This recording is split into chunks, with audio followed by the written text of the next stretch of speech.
Hi, I'm pleased to be joined with Steve Byk. Steve, I always join you on the TwinSpires weekend preview on Friday mornings, but here at Kentucky Downs on this Saturday afternoon blockbuster card with 6 stakes races. Want to get your opinions, highlights of the stakes races this afternoon. Well, I got to tell you, we just watched minutes ago another unbelievable Cogburn performance. It's frightening. I mean, this is otherworldly. Steve Asmussen, I said to Steve point blank, have you ever had any horse like this? He says, no, this is the fastest horse I've ever had. And of course, when you start thinking about the sprinters, even of recent vintage, I mean, Jackie's Warrior, McLean's Music, to see him power away from that field after setting the pace, it's quite something. And as it turns out, of course, $2 million win and you're in race, and the fact that they ended up having to scuttle their plan at Saratoga because of the Race coming off the turf. It ends up being a godsend in the final analysis. And as we're here right now, and obviously we got a ways to go to get to Del Mar, he feels like the most likely Breeders' Cup winner right now. Clearly the world's best turf sprinter, and just unbelievable how he won for fun. That was one of 2 win and you're in events. The race right before the turf sprint was the Kentucky Turf Cup. Saw a little bit of an upset with the Grand Senada. What were your opinions of that race?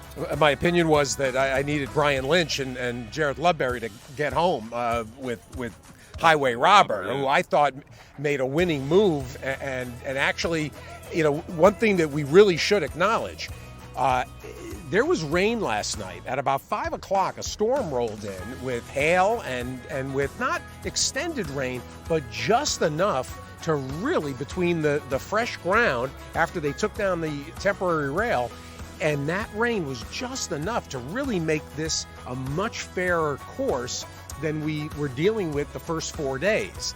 Right. Yes, Goliad with another brilliant ride from Flavian Pratt. Yes, he wired a field, but you had horses coming from all over today.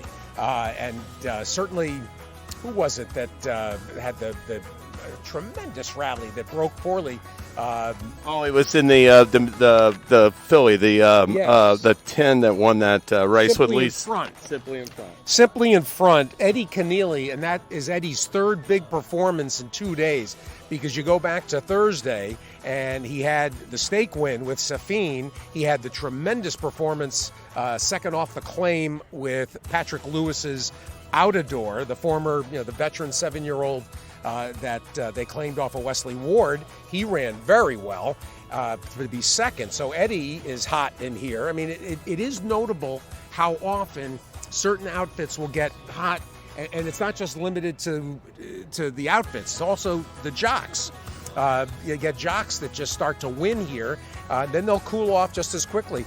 Joelle Rosario. Joelle connected today with Nisi Marie. You give her a chance in the Filly Meritar? Absolutely. I'm a big fan. In fact, it was a kind of a fun week for me here because I had 2 trainers on that were on the grounds. We had Butch Reed and Ginny, and Nisi Marie wins. Then we had Jose D'Angelo and Howard Wolowitz wins, the 3rd Grade 1 winner for Al Gold. And, of course, Cyberknife.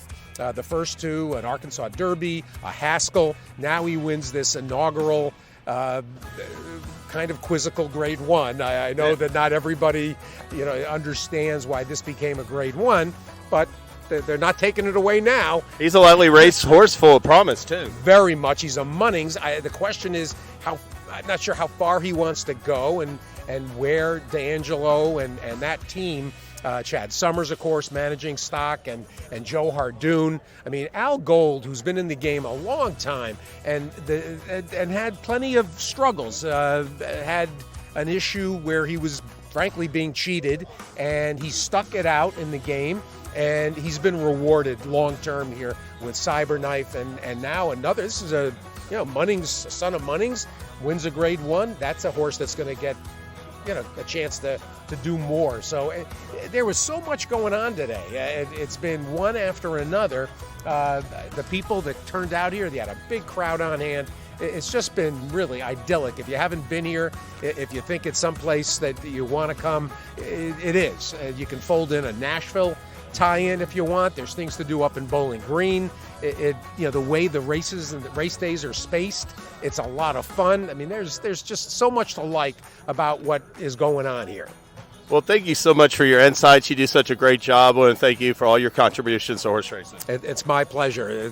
You've been on the show for 12, 13, 14 years, and of course the Twinspires team changes now and then, but always invaluable punditry, insight. Brisnet, of course, as well. You guys do a fabulous job. Couldn't do at the races without you. Thanks so much, Steve. My pleasure.